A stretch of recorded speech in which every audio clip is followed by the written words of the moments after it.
les actions à dividendes te payent pour les détenir et au contraire, tu payes pour détenir de l'immobilier. Le titre de cette vidéo, c'est probablement pourquoi l'immobilier n'est pas rentable. Voilà, on peut en discuter dans les commentaires les amis, mais plus j'avance dans ma vie d'investisseur, plus j'investis en bourse ou et dans l'immobilier, et plus je ne comprends pas le choix de l'immobilier. On est ici à Santiago de Chili les amis. Alors, on est sur un terrain de golf à l'arrière du bâtiment de Tonton Marriott. L'espace piscine et bar est là-bas. Je ne sais pas ce que c'est ce terrain de golf, mais on va faire la vidéo sur ce mini golf. Alors les amis, parlons un peu de l'investissement en immobilier. Je suis en train de revendre actuellement 2 biens immobiliers et justement cette étape de revente de ces 2 biens immobiliers me fait encore une fois dire que je ne comprends pas l'immobilier. Si je l'ai compris au tout début, je le comprends de moins en moins parce qu'en fait quand on investit, l'objectif c'est quoi? Je pense qu'il y a 3 objectifs principaux. Le premier, c'est de se dire qu'on a un retour sur investissement satisfaisant. Le deuxième, c'est de se dire que eh bien, on va pouvoir réduire au maximum son risque. Alors évidemment, investir, c'est prendre des risques. Mais on veut une balance retour sur investissement et risque-prix équilibré. Et on veut également potentiellement y passer le moins de temps possible. L'exemple parfait, c'est par exemple ceux qui font de la location saisonnière. Bon, beaucoup de ROI naturellement, un risque pas touristique, mais surtout un temps à passer énorme. Puisque bah, tu le sais, peut-être ou pas si tu en as fait. Moi, j'en ai fait pendant 7 ans du Airbnb, en le gérant moi-même au début, puis en le déléguant par la suite. Le Airbnb, la location saisonnière, c'est naturellement quelque chose qui prend beaucoup de ressources. Donc, c'est vraiment pas un point positif sur ce point-là. Mais j'estime qu'en tout cas, investir, c'est vraiment maximiser son ROI, réduire son risque et passer le moins de temps possible idéalement sur ses investissements. Et quand en fait, je reprends eh bien l'immobilier, j'ai mes petites notes ici si tu te demandes pourquoi je regarde vers le bas. Quand je reprends l'immobilier, en fait, et on va développer ces 3 points-là, je me dis que le ROI, il est moyen. Le retour sur investissement en immobilier, il est moyen, en tout cas quand on part sur du locatif. Je pense que si je refais de l'immobilier à jour, ce sera clairement sur de la base d'achat-revente, je sais pas, promotion ou alors rénovation puis revente immédiate. Mais bref, le ROI pour moi il est moyen en immobilier et je te dirai tout de suite pourquoi juste après avec une vraie étude chiffrée. Le risque géographique il est potentiellement assez élevé, on va développer ça ensemble. Et le temps à y passer en immobilier, il est quand même assez élevé si tu compares à d'autres actifs et on va développer ça ensemble. Ce que je te propose, c'est qu'on développe d'abord le premier point qui est celui du ROI, donc le retour sur investissement de l'immobilier. Naturellement, je vais le comparer dans cette vidéo aux actions, plus précisément aux actions dividendes puisque c'est ce que je fais. Mais si on compare ça aux actions, on va comparer de façon très factuelle 2 paramètres. Il y a aux États-Unis, alors voilà, j'investis aux États-Unis dans les actions dividendes, donc je vais comparer avec l'immobilier américain. Encore une fois, on ne va pas comparer des patates et des bananes, il faut qu'on soit un minimum cohérent. Et donc, si je regarde aux États-Unis ce qu'on appelle le Case-Shiller Index, Home Index, c'est ce qui en fait a été développé par 2 économistes, un qui s'appelle Case, monsieur Case, et un autre qui s'appelle monsieur Shiller. En fait, cet indice vient mesurer la variation des prix des logements aux États-Unis, tout simplement. Et quand on regarde de combien il était le 1er décembre 1890, cet index, il avait un score de 112, ok? Je vais le mettre à l'écran. 112 et au 1er décembre 2023, donc 133 ans plus tard, l'index a un score de 313. Si je te annualise ça sur une performance annuelle ajustée évidemment de l'inflation, on est sur quelque chose qui a généré 0,8% par an. Donc sur 133 ans, les 133 dernières années, l'immobilier résidentiel américain a généré, ajusté de l'inflation, 0,8% de performance. C'est extrêmement faible. À l'opposé, si on compare avec le S&P 500, donc les 500 plus grosses entreprises américaines, on se rend compte qu'au 1er janvier 1871, l'index avait 4 points, tout simplement 4,44 points. Et au 1er janvier 2024, l'index a 4770 points. Donc, sur cette période de 150 ans, le S&P 500 a retourné aux investisseurs en moyenne 4,8% par an, encore une fois ajusté de l'inflation. Donc on se rend compte que sur cette base là, qui est quand même pour moi très factuelle, on a comparé des actions d'entreprises américaines à l'immobilier résidentiel américain, on a les actions qui sont quasiment 5 fois plus rentables puisqu'on a 4,8% pour les actions versus 0,8% pour l'immobilier, le tout ajusté de l'inflation. Donc là je me dis que le ROI il me semble plutôt en faveur des actions à dividendes et je le vois moi-même quand je prends un prévisionnel ou d'un de mes biens immobiliers, que je vois ce que ça génère en loyer et que je déduis les taxes foncières, les assurances, les charges de copro quand il y en a, la CFE et compagnie, et que je compare à mes dividendes encaissés et que je déduis la retenue à la source et les potentielles autres taxes, mais en fait je me dis que ouais, en fait les actions à dividendes sont bien plus intéressantes. Donc ça c'est le premier point, c'est le côté retour sur investissement. Alors il y a un truc qui me rend fou, je ne sais pas si je vous en parle tout de suite concernant les deux biens que je suis en train de vendre, mais on va en parler juste après. Je vais d'abord vous parler du risque géographique.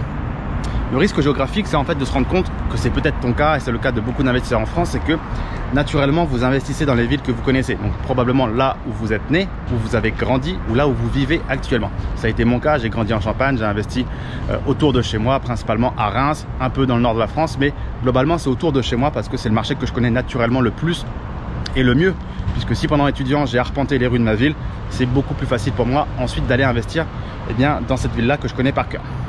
Le problème à ça, c'est que c'est un gros risque géographique. Aujourd'hui, il y a beaucoup d'investisseurs immobiliers qui ont tout leur patrimoine immobilier dans la ville où ils résident, donc un patrimoine en euros qui dépendent globalement de plus ou moins les mêmes banques. Et encore une fois, j'en ai parlé dans plein d'autres vidéos de l'importance des résidences, des passeports, de ne pas tout avoir au même endroit, de diversifier dans plusieurs pays, dans différents actifs, que ce soit les cryptos, les startups dans le monde entier, l'immobilier ailleurs, avoir des passeports, des résidences. On est parlé dans plein d'autres vidéos de cette importance-là. Et on va être encore une fois très concret. Allez voir un investisseur immobilier ukrainien qui avait plusieurs lots immobiliers, un patrimoine immobilier par exemple à Kharkiv en Ukraine. Allez le voir aujourd'hui et demandez-lui ce qu'il en est, quelle est sa situation financière, comment tout ça se porte. Peut-être qu'il a reçu des missiles, j'en sais rien, sur ses immeubles. Voilà, ça c'est le risque. Alors je suis pas en train de te dire que si tu habites à Lille, à Lyon ou à Bordeaux, tu vas recevoir des missiles sur tes immeubles et que c'est la merde. Mais encore une fois, il ne faut pas sous-estimer un risque qu'on pense impensable, parce que demain, qui te dit que tu vas pas devoir fuir la France pour fuir un problème, je ne sais lequel, je ne lis pas l'avenir, mais souvent en tant qu'investisseur, il faut être conscient que ce qu'on estime être probable n'arrivera pas et ce qu'on estime improbable peut arriver. Donc en fait, voilà, encore une fois, un investisseur ukrainien à Kharkiv qui investissait à tour de bras dans des lots immobiliers, peut-être qu'il ne s'imaginait pas qu'un jour, ou peut-être pas aussitôt en tout cas, puisse y avoir un conflit avec son voisin russe, là où auparavant ces deux peuples avaient quand même beaucoup de points communs et une histoire commune. Donc il y a quand même un risque géographique que beaucoup sous-estiment, je trouve, en immobilier, en investissant que dans la même ville et que dans de l'immobilier qui a souvent la même typologie. Donc souvent les investisseurs aiment bien soit les petites surfaces, soit les immeubles, soit les colocs, soit le Airbnb, mais c'est très peu diversifié et ça je trouve extrêmement dangereux. Venons au dernier point qui me fait pas comprendre. Encore une fois, dites-moi dans les commentaires ci-dessous ce que vous en pensez. Peut-être que le fait que j'avance dans la vie, avec l'âge, la maturité, l'expérience, dans l'investissement, un niveau de patrimoine différent, fait que j'ai des objectifs différents, mais je comprends vraiment pas. Le dernier point qu'on a évoqué, c'est le temps à y passer. Alors tu vois, je suis en train de vendre actuellement donc deux biens immobiliers. Je suis en train d'arbitrer, en fait je veux plus rien en France, donc je me sépare de tout ce qui me reste. Donc c'est principalement pour ça que je vends, en plus du fait que je trouve que c'est vraiment pas rentable, puisque quand je déduis toutes mes charges, en fait je me rends compte que si j'avais placé dans des actions à dividendes, à la fin j'ai exactement le même cash flow, voire un peu plus. Donc actuellement je suis en train de vendre deux biens immobiliers et en fait je me dis mais le temps que j'ai à y passer c'est assez phénoménal, parce que je sais pas, quand je vends une action en bourse, je clique sur un bouton, ou pareil quand j'achète, je clique sur un bouton et boum, j'ai pas eu besoin de connaître l'acheteur, j'ai pas eu besoin de lui demander plein de documents, etc. Et c'est ce qui se passe, tu sais, quand tu mets une annonce sur le Bon Coin, il y a des mecs qui t'envoient des messages, qui t'appellent, et est-ce que vous avez les PV d'assemblée générale, et est-ce que vous avez le titre de propriété, est-ce que vous avez la taxe foncière, et est-ce que vous savez ci, est-ce que vous savez ça, et quand est-ce que, et pourquoi tu vends, et quand tu as acheté, et à quel prix. Tu as l'impression que c'est un interrogatoire du FBI. Alors je comprends, moi je suis passé par là, j'ai acheté des biens immobiliers, toutes ces questions je les ai posées et il faut les poser. Encore une fois, je dis pas que on me fait chier pour rien, je dis simplement que je compare encore une fois à l'achat d'une action en bourse ou à la vente d'une action en bourse, c'est pas du tout le même travail.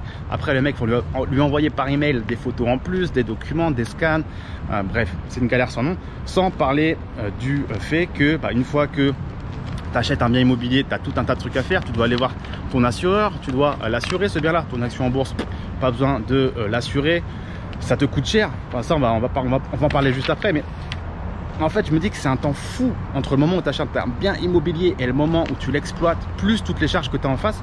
Je ne comprends pas, sans parler du fait que parfois tu as des préavis de locataires. Là je touchais du bois, tout se passait très bien, mais toi la semaine dernière j'ai eu 2 préavis d'un coup sur un immeuble. En fait le temps qu'on reloue, alors je m'en fous, moi c'est une étude d'huissier qui gère l'immeuble, etc, donc j'ai pas de travail à fournir, mais le temps que ça soit reloué, etc, j'ai peut-être raté un mois, j'en sais rien. Et puis en plus de ça, j'ai vu qu'elle a mandaté donc un cabinet de, comment on appelle ça, de techniciens pour faire les fameux diagnostics, les fameux TPE qui vont recouter je sais pas combien, 100 ou 200 euros, juste pour qu'on puisse dire ton logement il a un score de C. Super, ça va avancer la face du monde. Bon, super. Donc je me dis encore une fois, ça prend beaucoup de temps tout ça, et surtout en fait, il y a un truc aussi que beaucoup de gens, je trouve, sous-estiment en immobilier, c'est que il y a des gens qui vont te dire j'ai revendu mon bien, je sais pas, 300 000 euros que j'avais acheté 100 000 euros.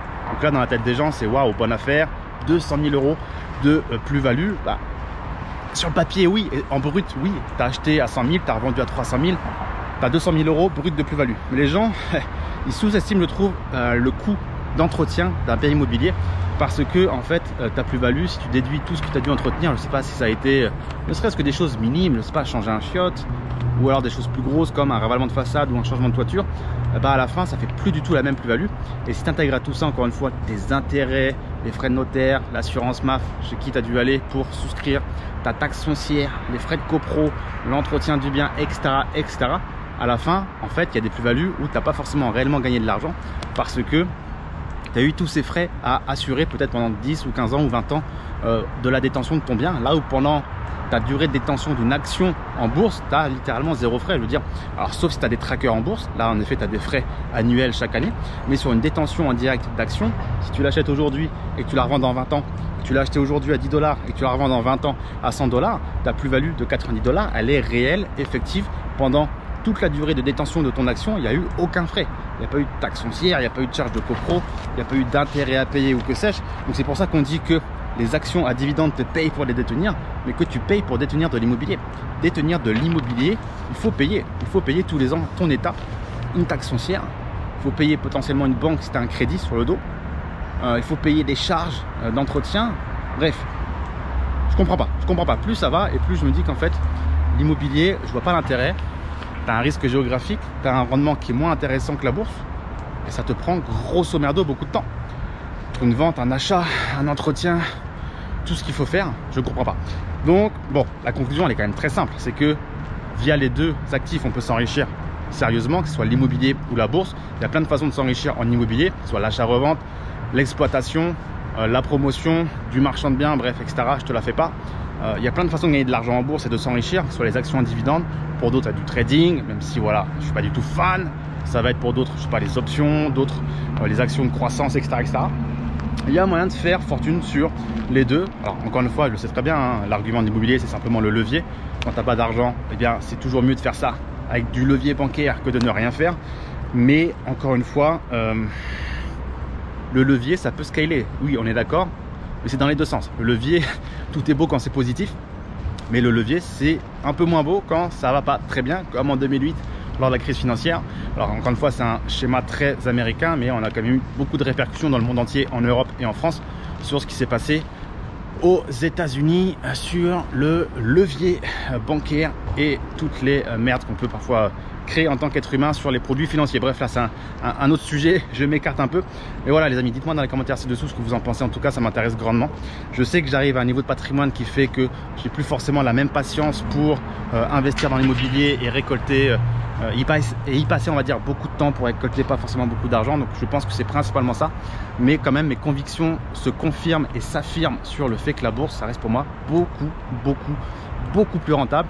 Et je pense que toute l'énergie qu'on peut parfois passer sur de l'immobilier serait beaucoup plus intéressante à déployer sur, je sais pas, une création de business qui peut scaler très fort pour pouvoir ensuite investir plus en bourse. Parce que en effet, les gens vont me dire bon, t'as raison Raph, c'est l'effet de levier qui fait qu'on va vers l'immobilier, parce que quand t'as pas d'argent, bah, l'argent il faut le trouver. Donc l'effet de levier, c'est un très bon moyen d'en trouver de l'argent, mais je pense que quand même le temps de recherche, de financement, de rénovation, de mise en location d'un bien immobilier serait beaucoup mieux déployé dans la création d'un business qui lui est scalable à l'infini en théorie, pour qu'ensuite tu puisses investir gros en bourse, en tout cas plus gros qu'avec le fruit d'un travail salarié ou que sais-je, puisqu'on est d'accord, la bourse évidemment ne dépend que du capital que tu apportes. Donc si tu n'as pas de capital ou pas beaucoup de capital, tes résultats seront proportionnels au capital que tu as apporté. Bref, la famille, les amis, pardon, je laisse ce discours ouvert. Dites-moi dans les commentaires ci-dessous ce que vous en pensez. Est-ce que vous êtes team immobilier, team bourse? Ça m'intéresse vraiment beaucoup. Est-ce que vous êtes d'accord avec mon discours, ou est-ce que vous trouvez que j'ai pété les plombs vis-à-vis de l'immobilier, que je suis beaucoup trop critique? En tout cas, tu peux retrouver dans la barre de la description beaucoup de ressources qui devraient pouvoir t'aider concernant l'investissement dans les actions à dividendes si c'est quelque chose qui t'intéresse, et également concernant l'investissement dans les startups si cet actif t'intéresse également, qui peut d'ailleurs fournir une très belle diversification à l'international. C'est dans la barre de la description. Dis-moi ce que tu en penses dans les commentaires. Partage ça à tes amis investisseurs et je te dis à très vite pour une prochaine vidéo. Ciao ciao.